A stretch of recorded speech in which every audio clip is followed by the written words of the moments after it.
Jadi pendataan itu nanti kalau sudah masuk semua, sudah diverifikasi, akan kita kunci database-nya. Jadi database itu nanti by name, by address, orang-orangnya sudah jelas. Itu yang akan kita proses.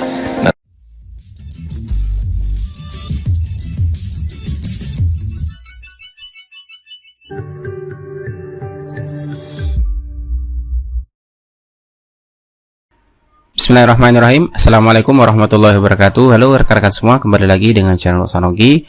Baik, di kesempatan kali ini kami kembali akan berbagi informasi terkait dengan pendataan non-ASN di tahun 2022, yang mana tadi di awal video kita sudah mendengarkan bahwasanya nanti setelah pendataan ini selesai, data tersebut akan dikunci oleh pemerintah tentunya melalui BKN.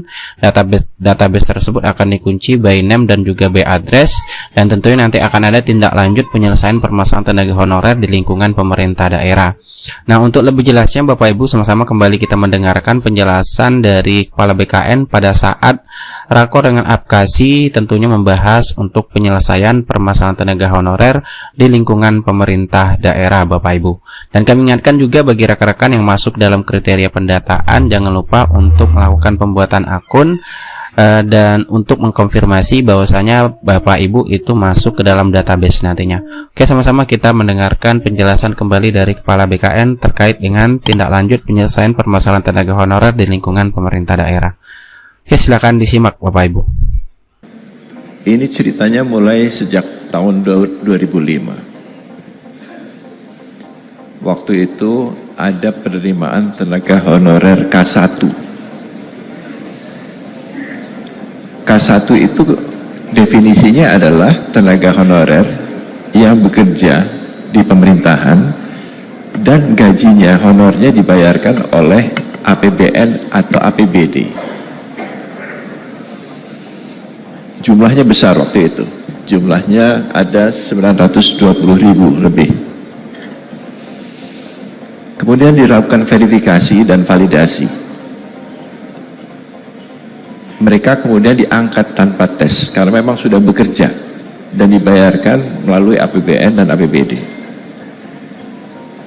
Tapi dari sejumlah itu ada yang tidak memenuhi syarat, tidak memenuhi kriteria untuk diangkat sebagai tenaga honorer K1. Jadi yang diangkat sejumlah 860.000 lebih. Nah, kemudian banyak yang mengadu. Masih ada yang tercecer,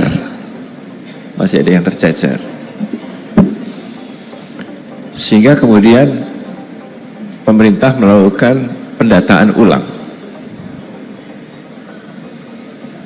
Nah, dari 60.000 itu ketika didata ulang menjadi 600.000, jadi meningkat besar sekali angkanya. Tapi kategori ini itu tidak dibayarkan oleh APBN dan APBD. Jadi dari sumber pendanaan lain. Nah, kita bingung waktu itu. Kalau dia tidak dibayarkan dari APBN APBD, apakah dia boleh disebut dengan tenaga honorer? Dari mana uangnya? Jadi rupa-rupanya banyak sumber dana untuk membayar mereka. Ada yang dari iuran, potongan SPPD dari unit-unit kerja dikumpulkan untuk membayar, dari dana taktis, dari macam-macam waktu itu.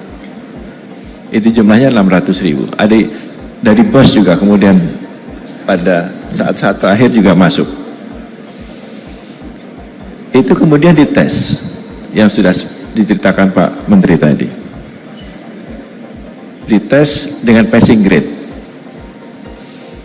Dari 80% turun 70%, turun 60, 50, 40, 30, 20, 10%. Bahkan 10% itu pun masih banyak kabupaten yang tidak lulus sama sekali. Kenapa kita turunkan sampai 10%? Karena ada komitmen pemerintah menerima sepertiga dari 600 itu. Jadi kita turunkan itu untuk mencapai angka 200.000. Kalau tidak ada komitmen itu mungkin kita akan berhenti sampai mungkin passing grade-nya 60-50% saja. Tapi karena ada sisa kuota yang harus diisi, kemudian diturunkan sampai 10%. Nah, jadi kita bisa tahu sebetulnya kualitas tenaga honorer ini seperti apa. Karena 10% pun mereka tidak lulus. Nah,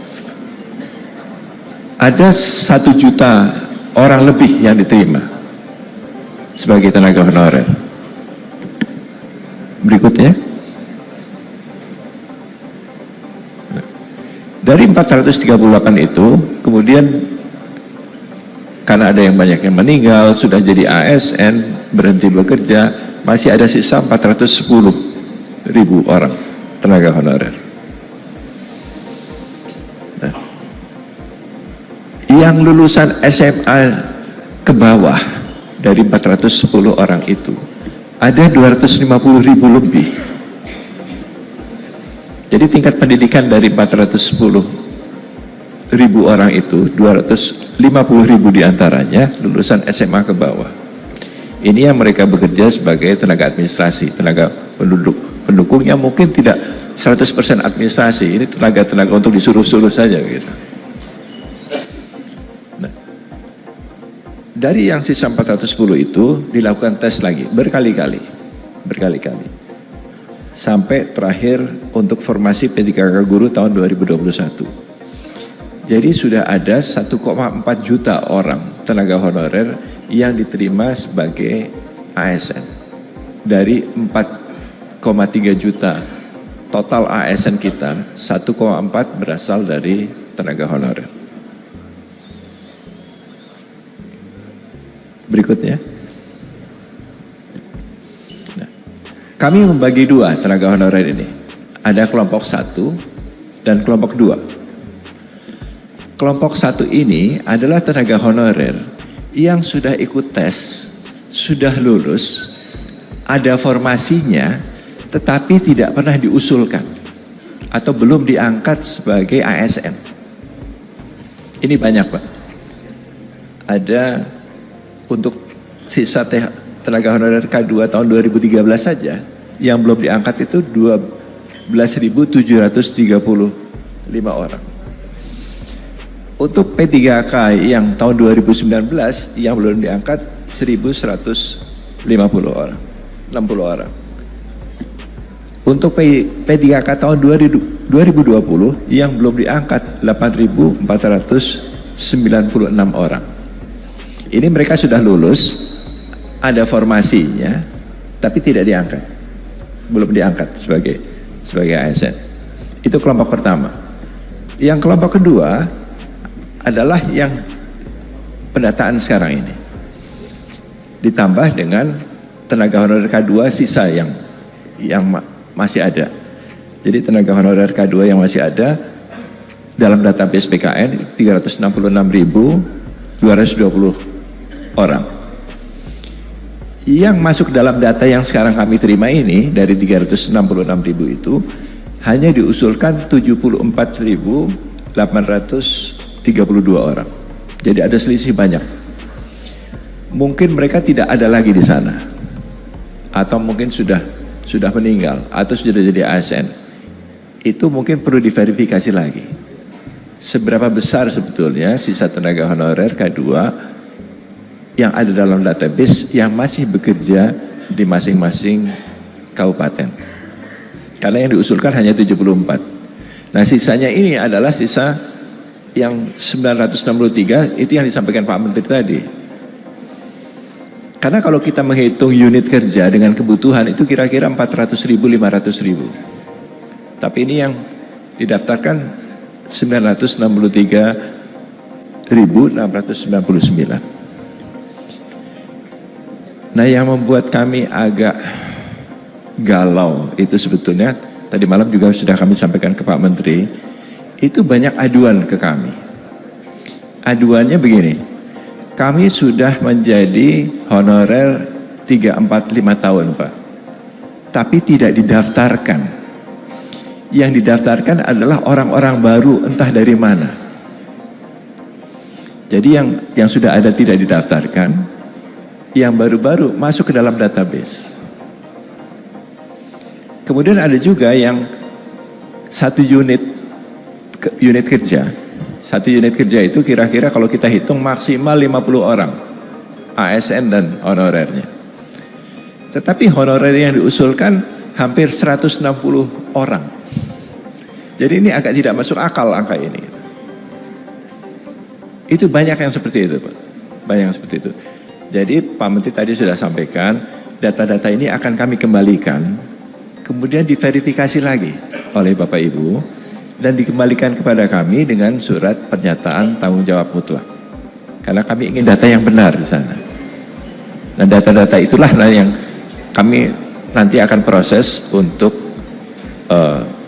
mencari solusi bagaimana penyelesaiannya. Berikutnya lagi.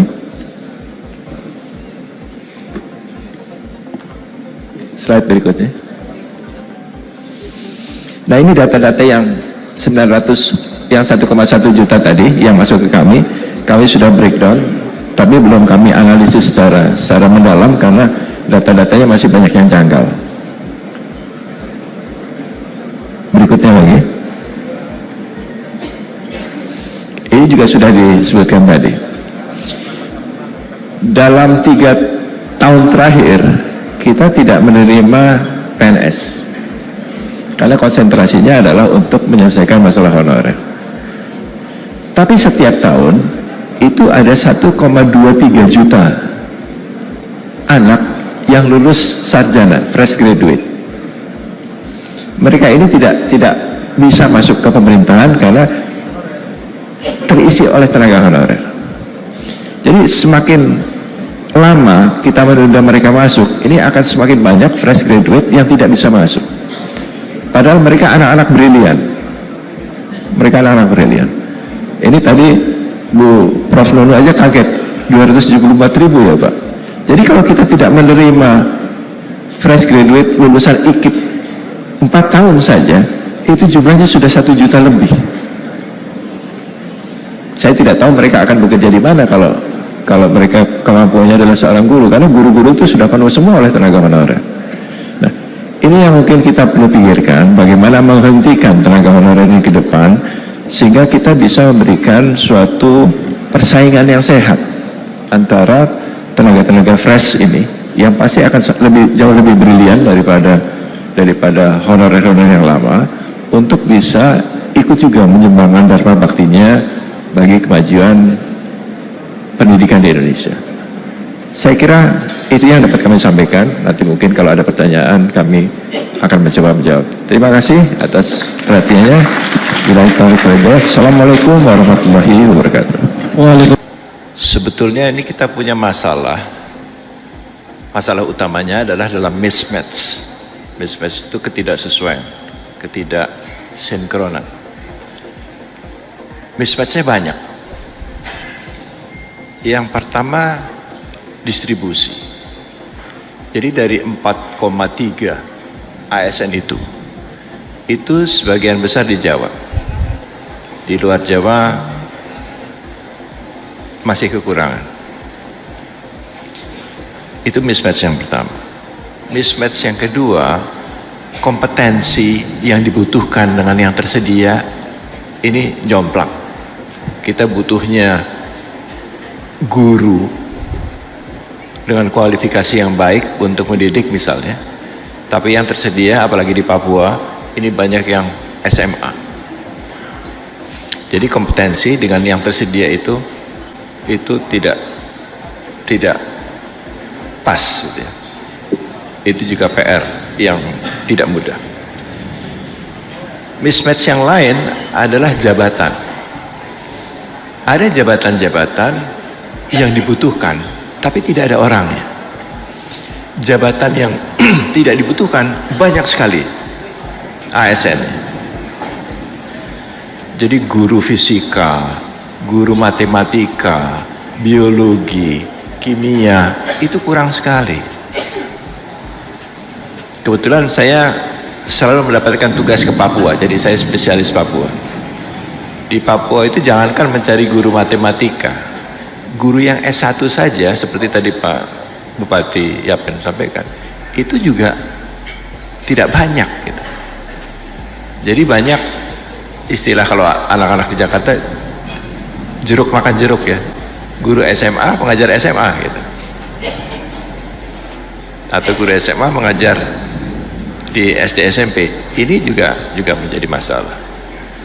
Nah, di daerah juga banyak begitu, lebih banyak yang di perkotaan daripada yang di daerah-daerah terpencil untuk melakukan pelayanan dasar. Saya ambil contoh guru di database BKN itu jumlahnya cukup, status guru. Kalau dibandingkan dengan jumlah siswa total, itu satu guru untuk 20 siswa. Jadi angka ini sudah angka ideal dunia. Tapi pada kenyataannya di daerah ini gurunya kosong, Pak. Nah, pertanyaannya kan kemana guru-guru itu? Jadi saya pernah diajak oleh teman-teman anggota DPR Komisi 2, kalau nggak percaya Pak Kepala BKN ikut kita gitu. Jadi ke sekolah yang memang ada tidak ada guru ASN-nya, honorer semua. Ini kan Pak Bima, ini gurunya honorer semua nih, tidak ada ASN-nya. Cuman kan saya curiga saja, masa sih ya gitu. Nah, setelah saya selidiki, ternyata dulu itu gurunya ASN semua, PNS. Tapi kemudian mereka pindah ke kota. Nah, caranya macam-macam. Caranya kebetulan dia kenal Kapolresnya, kenal Kajari, dia bilang, Pak Bupati ini saudara saya jangan di daerah terpencil lah, pindah ke kota. Jadi satu-satu seperti itu. Akhirnya karena tidak ada gurunya di sana, honorer lah yang di sana. Nah, guru yang di kota ini tidak mengajar sebagai guru. Nah, ini banyak sekali mismatch seperti itu. Nah, jadi kita perlu hati-hati melihat angka itu. Jadi banyak sekali yang komplain, ini guru saya ke Kabupaten Asmat waktu itu, ini puskesmasnya tidak ada dokternya Bapak. Tapi setelah saya lihat, oh ini dokternya ada sebetulnya, cuman dia tidak bekerja di situ, dia di kota gitu. Nah, itu banyak yang seperti itu. Nah, oke, kalau begitu bagaimana kita kemudian mencoba mengatasi masalah ini? Ini sudah ada terlanjur banyak tenaga honorer yang ada dalam sistem. Ini harus diselesaikan. Jadi untuk saya masalahnya ada dua. Pertama, bagaimana kita menyelesaikan masalah tenaga honorer yang ada dalam sistem sekarang ini. Itu yang pertama.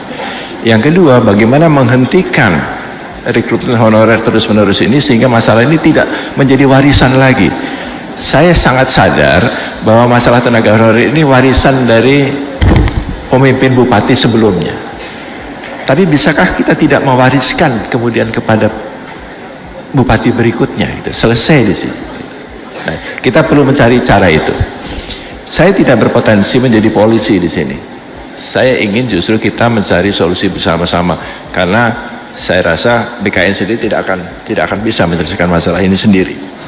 Nah, jadi kalau kita lihat angkanya tadi 1,1 juta, katakanlah setelah di audit menurut bahasa Pak Menteri tadi turun menjadi 400, 500, itu sudah akan sangat luar biasa untuk kami kalau bisa turun sampai segitu. Nah, sekarang pertanyaannya 500.000 itu bisakah kita selesaikan dalam 1 tahun? Rasa-rasanya kok susah. Rasa-rasanya susah. Guru P3K saja tidak bisa kita selesaikan dalam 1 tahun. Padahal itu jelas, namanya jelas, alamatnya jelas, sekolahnya jelas ya. Dari tes kemudian diterima saja ada usulan untuk sampai P3K, itu tidak selesai. Jadi harus berkali-kali. Sekarang ini mau masuk tahap ketiga ya Prof. Nono ya. Tahap 1 belum selesai. Lakukan lagi tahap kedua belum selesai. Ini tahap ketiga nih. Jadi saya merasa ini juga akan tidak, rasa-rasanya sulit selesai sampai November 2023. Nah, tentu harus ada solusi untuk itu.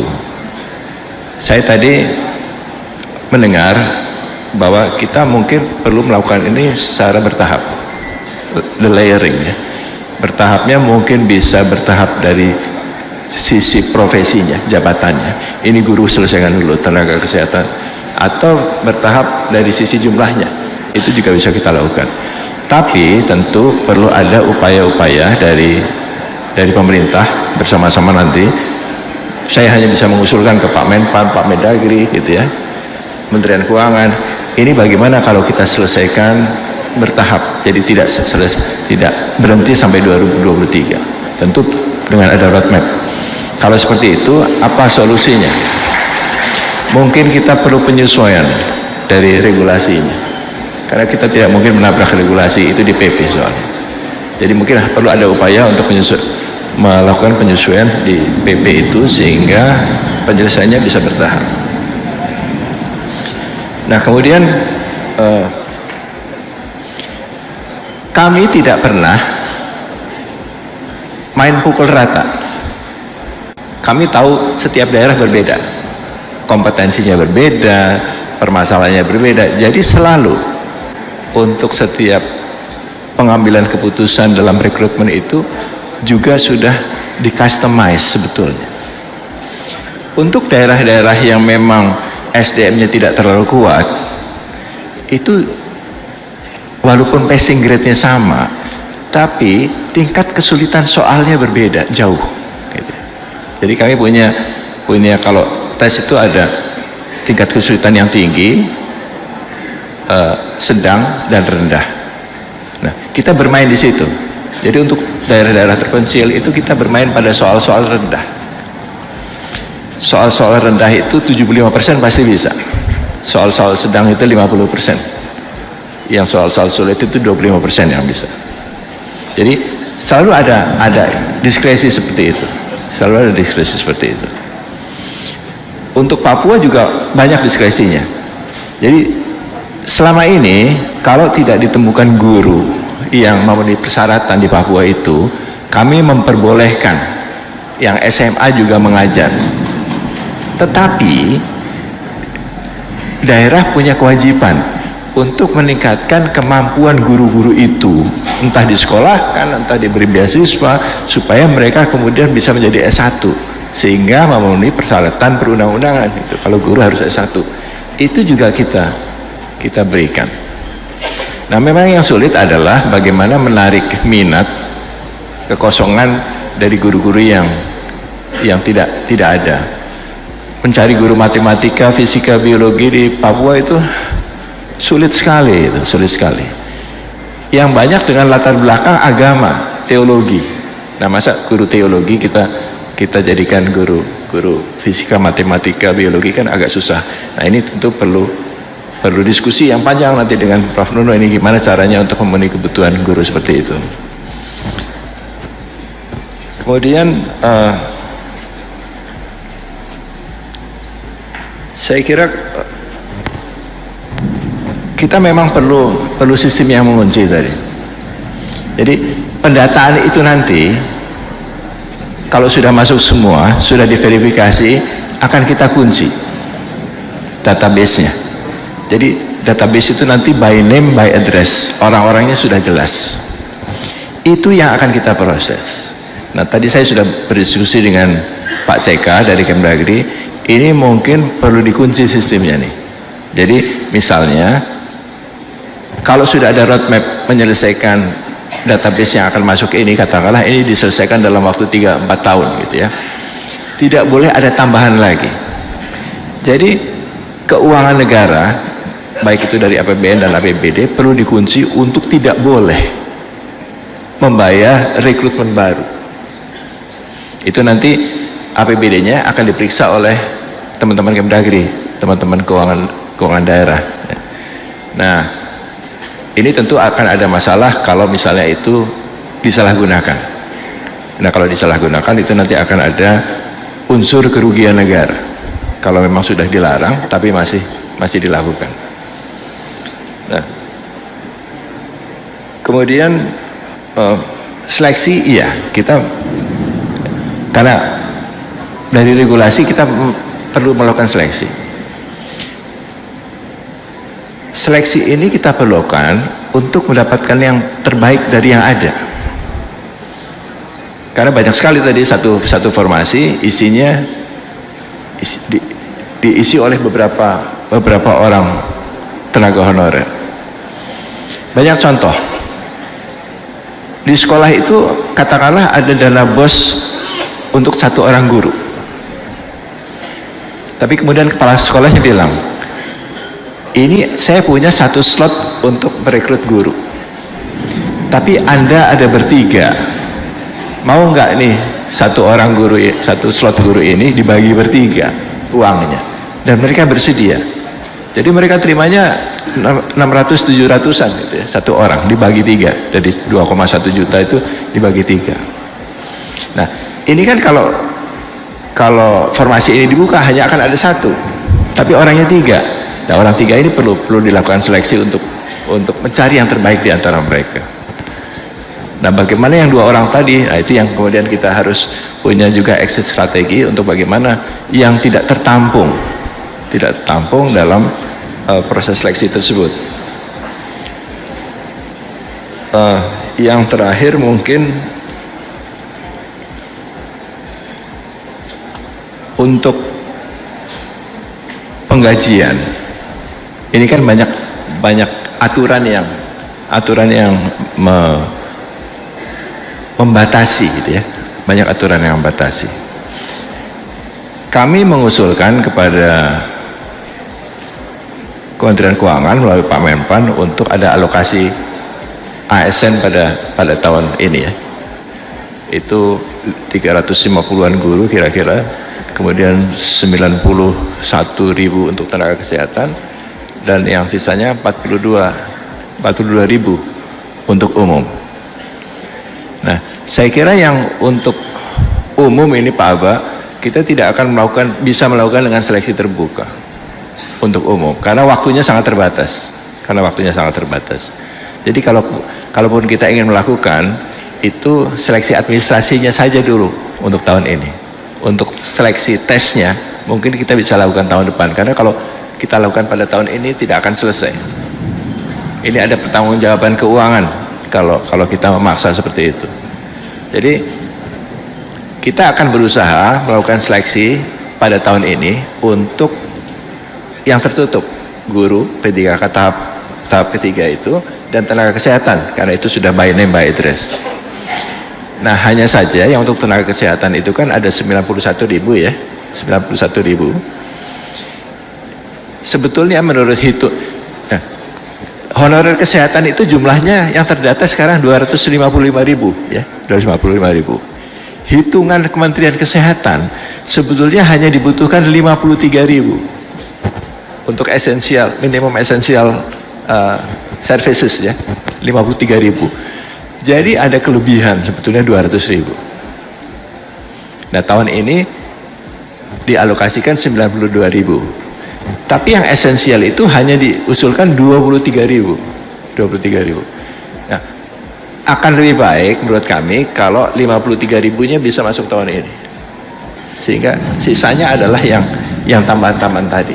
Kalau itu memungkinkan, maka mungkin pelayanan kesehatan sudah akan selesai dengan jumlah yang diberikan tadi. Tapi kalau tidak bisa begitu, ini akan ada lagi untuk tahap berikutnya tahun depan untuk melakukan rekrutmen tenaga kesehatan. Yang pertama tentu ada rencana kebutuhan dalam 5 tahun ke depan. Kita perlu punya rencana, perlu punya roadmap. Itu juga harus menghitung mengenai di dalamnya analisa jabatan dan analisa beban kerja. Jadi berapa sih sebetulnya yang dibutuhkan dalam 5 tahun ke depan, dan berapa breakdown per tahunnya. Itu biasanya nanti teman-teman BKN dan teman-teman Kemdagri akan melihat dokumen-dokumen itu. Nah, untuk kasus dokter tadi, ini kan mereka belum ada dalam sistem, Pak. Belum dalam database P3 honorer. Mereka akan masuk ketika mereka selesai. Nah tentu kita tidak hanya akan membuka formasi-formasi untuk menyelesaikan tenaga honorer ini, tapi juga pasti akan ada formasi untuk umum, P3K umum. Mereka bisa dimasukkan ke sana. Mereka bisa. Nah, kalau mereka adalah ikatan dinas seperti tadi, tentu itu bisa disampaikan sehingga seleksinya seleksi tertutup, tidak seleksi terbuka. Seleksi tertutup itu seleksi untuk mereka saja. Tapi tetap harus mengikuti seleksi karena itu aturannya begitu. Jadi seleksi untuk dokter-dokter yang kembali dari dinas, dari pendidikan untuk masuk ke dalam pelayanan publik.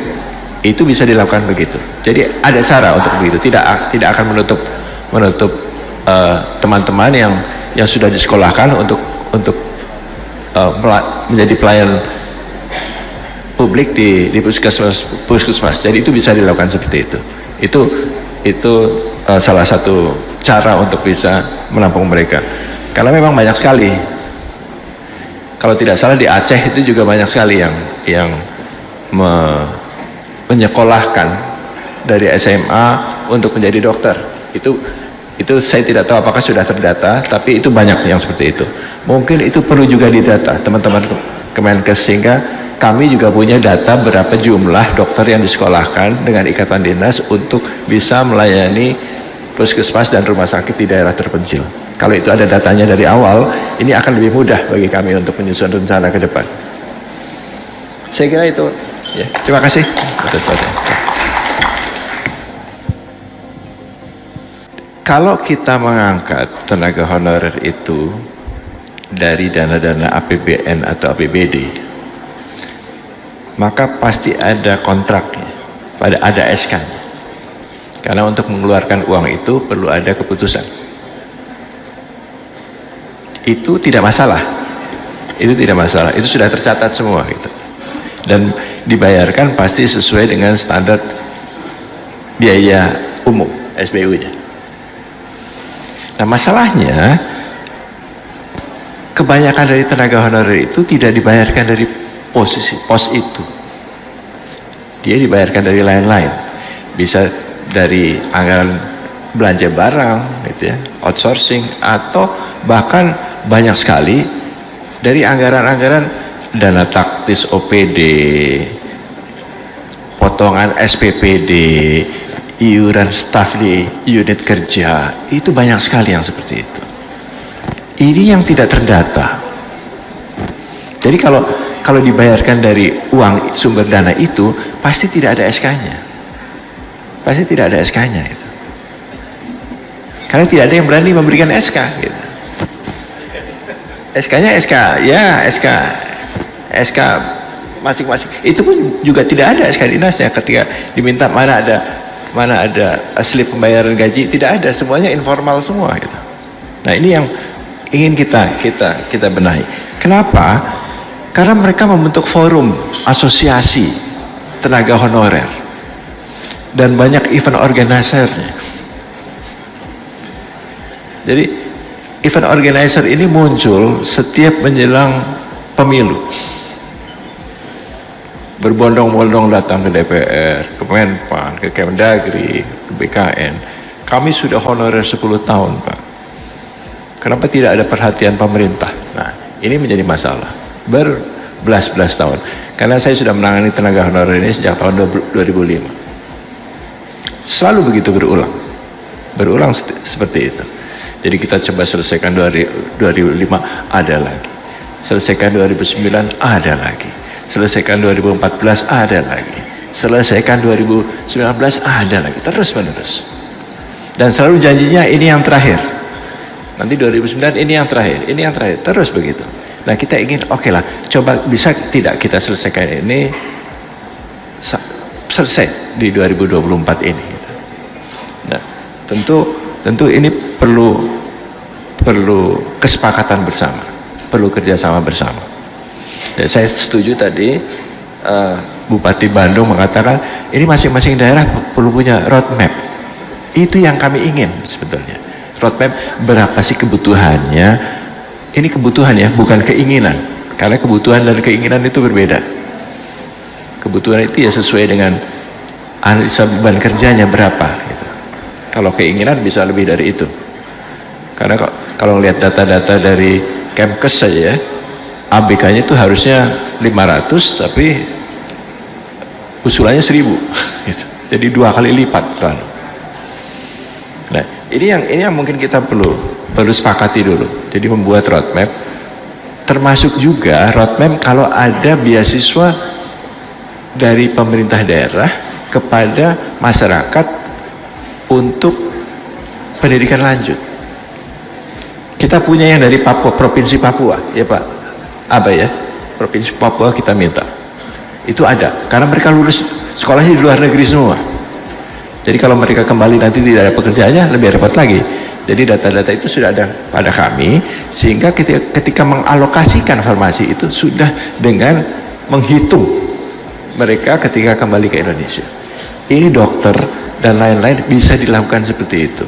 Jadi data-data itu mohon oleh teman-teman BKD-nya disampaikan kepada Kempan, tembusannya kepada BKN, sehingga kami tahu sebetulnya berapa yang perlu diantisipasi alokasi formasinya untuk memenuhi kebutuhan rumah sakit, untuk memenuhi kebutuhan sekolah dan lain sebagainya. Nah, untuk yang masa kerja 5 tahun mungkin sementara ini diisi saja begitu Bu, tapi tentu nanti di data-data Kemkes ya itu pasti ada masa kerja yang bisa dilihat di sana di data-data teman-teman di Kemenkes, sehingga kita bisa kemudian lakukan penyesuaian dengan data-data itu. Yang terakhir mungkin bagaimana kalau ada yang kosong, formasi kosong, tidak ada yang lulus atau tidak ada yang mendaftar. Yang pertama kami lakukan adalah melakukan optimalisasi. Kalau ada jabatan-jabatan yang sejenis lebih, itu kita akan pindahkan. Misalnya begini, ada 3 puskesmas di satu daerah A, B, C, formasinya katakanlah 333. Di puskesmas A yang lulus ada 6 dokter, di puskesmas B ada 2 dokter yang lulus, di C hanya 1. Nah, kita penuhi dulu yang 3 di puskesmas A, kemudian yang sisa 3 ini kita akan bisa alokasikan ke puskesmas B dan C. Jadi kita akan lakukan optimalisasi begitu. Nah, ada daerah-daerah yang sama sekali kosong, tidak ada yang mendaftar. Setelah kami analisis, ternyata daerahnya mempersyaratkan KTP-nya harus dari kabupaten itu. Nah, kalau seperti ini maka dia tidak akan dapat apa-apa, karena yang daftar di sana tidak ada. Jadi alangkah lebih baik kalau kita juga membuka diri sehingga yang dari luar bisa masuk untuk menghindari kekosongan formasi itu. Jadi ini yang sering kamu temukan, itu banyak daerah yang sangat tertutup, hanya membolehkan pelamar dari daerahnya saja, sehingga banyak sekali farmasi yang kosong. Itu mereka digugurkan di seleksi administrasinya. Kalau dari luar daerah coret, dari luar daerah coret begitu. Nah, itu memang kewenangan dari kabupaten, tapi itu akan menyebabkan formasi-formasi itu banyak yang kosong dan susah untuk dioptimalisasi karena memang tidak ada calonnya gitu.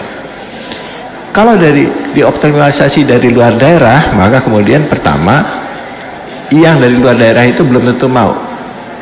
Yang kedua, daerahnya juga belum tentu mau menerima. Jadi kami tidak pernah mencoba melakukan optimalisasi antar daerah, hanya dari satu daerah saja dengan rumpun jabatan yang sesuai. Saya kira itu jawaban saya. Terima kasih Pak Sekjen. Terima kasih Pak Bima, Kepala BKN. Yang dimaksud oleh Pak Nixon, Pak Bupati Tapanuli Utara, adalah SK-nya itu apabila boleh, SK Bupati itu diakui juga oleh pemerintah pusat. Kira-kira begitu Pak. Silakan Pak, kalau misalnya ada yang mau ditambahkan. Makasih Pak Direktur BKN, Pak Sekjen. Jadi selama ini SK itu adalah SK Kepala Dinas jadinya Pak. Jadi penganggarannya adalah nota Kepala Dinas gitu. Nah, si honor nih maunya ada lambang negara itu Pak. Apakah bupati yang tanda tangan SK-nya gubernur kah atau menteri. Mereka hanya menginginkan mereka sebagai ASN, kok kami ganti bupati, ganti wali kota, saya diganti. Itu loh Pak, itu tuntutan mereka. Pada basicnya tuntutan mereka itu perlakuan sama dengan PNS, pensiunnya sama dengan PNS, gaji ya kalau boleh sama dengan PNS gitu, tunjangan sama dengan PNS. Nah itu yang saya alami selama ini dengan para honorer. Nah bisa nggak Pak kita desentralisasi soal itu, jadi sehingga honorer itu ada, kita akui, kita kepala daerah mengeskakan mereka. Nah tinggal penggajian, kayak di Tapan Utara saya kasih contoh satu Pak, itu honorer kita gaji Pak selama ini, sudah ada PBD kita masuk, tinggal mereka SK-nya selalu minta ke saya, Pak mana SK Bapak buat kami. Nggak bisa, ada Permendagri, ada undang-undang yang tidak boleh kita sendiri mengeskakan. Ada itu Pak, kayak guru-guru honor itu, untuk mendapatkan sertifikasi atau apa lupa saya Pak, mereka harus tanda tangan bupati, sementara nggak boleh lagi, akhirnya SK kepala dinas. Nah di situ mereka, bagaimana kita buat mereka itu menjadi sah sebagai alat negara. Soal gaji kita serahkan kembali ke daerah, jadi Menteri Keuangan nggak pusing-pusing gitu. Nah tinggal diatur cukup nggak APBD kita, PAD kita untuk honor tersebut. Baik, Saya pikir gitu Pak. baik, makasih. Mau dijawab lagi Pak Bupati? Silakan. Jadi Pak Bupati, Pak Nixon, setahu saya tidak ada larangan Bupati membuat SK honorer. Justru itu yang kami inginkan sebetulnya, karena dia menjadi resmi. Karena ada penanggung jawab dari honorer itu. Nah, tapi statusnya adalah honorer, bukan ASN.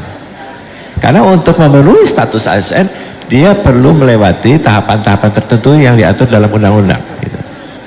Jadi, dan supaya dia menjadi P3K, katakanlah, dia harus ikut seleksi.